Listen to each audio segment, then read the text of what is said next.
सो plan ready था, हमने laptop बंद कर दिया और हम सोने चले गए। और अगली सुबह,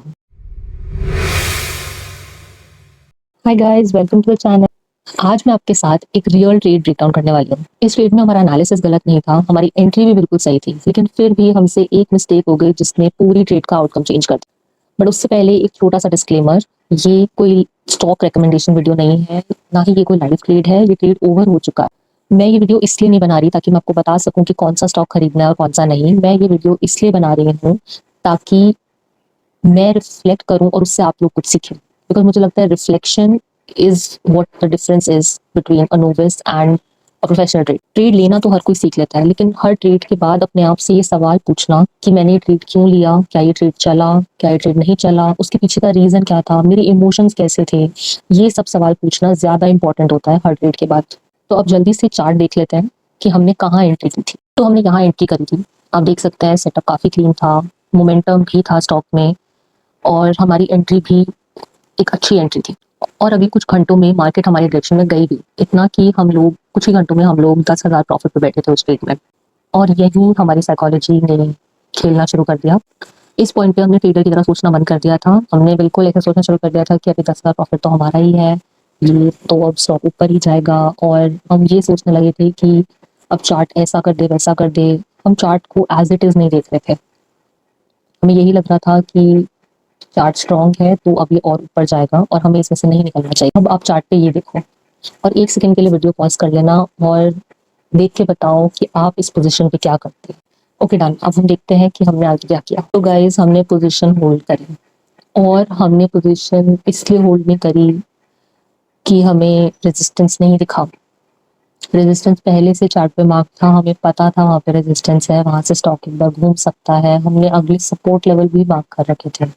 हम उस 10,000 के प्रॉफिट से इतना अटैच हो चुके थे इमोशनली कि हमने जो चार्ट हमें दिखा रहा है उसको बिल्कुल इग्नोर कर दिया। और रिफ्लेक्शन करते हुए मुझे रियलाइज हुआ कि हमारे जो सारे थॉट्स थे कि स्टॉक भाग जाएगा, स्ट्रॉन्ग है, हमें अभी एग्जिट नहीं करना चाहिए, इसमें से एक भी वाला थॉट चार्ट से ड्रिवन नहीं है। चार्ट जो बता रहा है उससे ड्रिवन नहीं है। ये सब हमारे इमोशन से ड्रिवन होगा था। और ट्रेडिंग में जो ग्रीड आती है ना, तो वो ग्रीड की तरह लगती ही नहीं है, वो हमारे को बिल्कुल लॉजिकल लगती है उस वक्त। इवेंचुअली मार्केट 3:30 बजे बंद हो गई, और हमें पोर्टफोलियो में 10,000 का प्रॉफिट दिख रहा था। थोड़ी देर हमने देख लिया, फिर दोबारा शाम को हम एनालिसिस करने के लिए बैठे।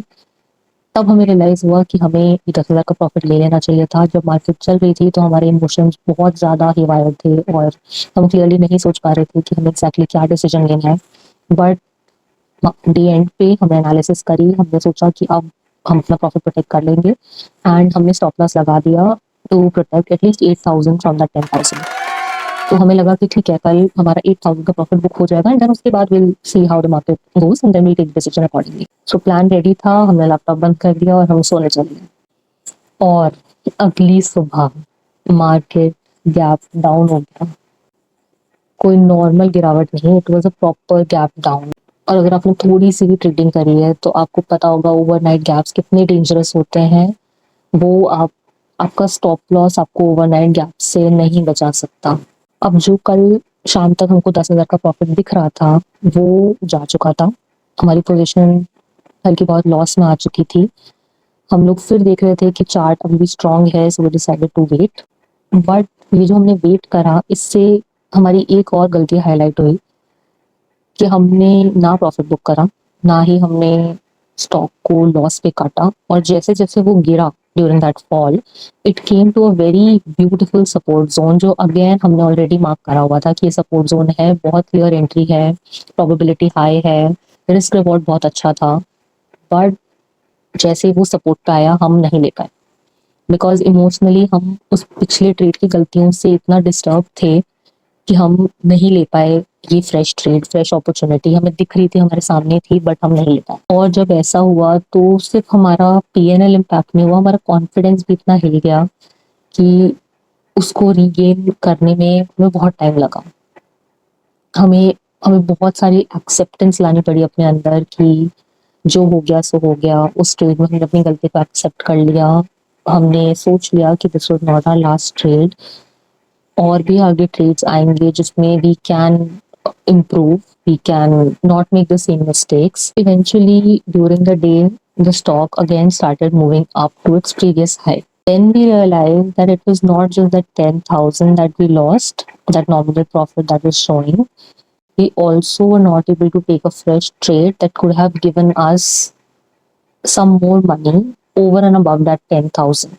तो सिर्फ ये एक इमोशनल डिसीजन की वजह से हमारा ऑलमोस्ट 15-20 हज़ार की अपॉर्चुनिटी मिस हो गई। इस पूरे एपिसोड के बाद जब I was just reflecting on it, I thought कि ट्रेड लेना कोई बड़ी बात नहीं है, ट्रेड कोई भी ले सकता है, ट्रेड लेना बहुत आसान है, लेकिन अपने रूल्स को, अपने सेटअप को फॉलो करना, फ्लॉलेस एग्जीक्यूशन करना, ये सबसे बड़ी चीज़ है।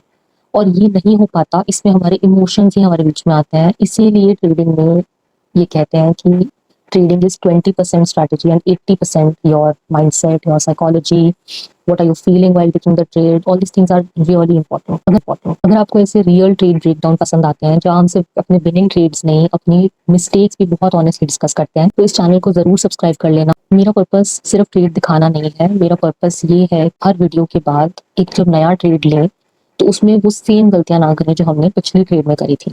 हम अपनी एनालिसिस को और ऑब्जेक्टिवली फॉलो करें।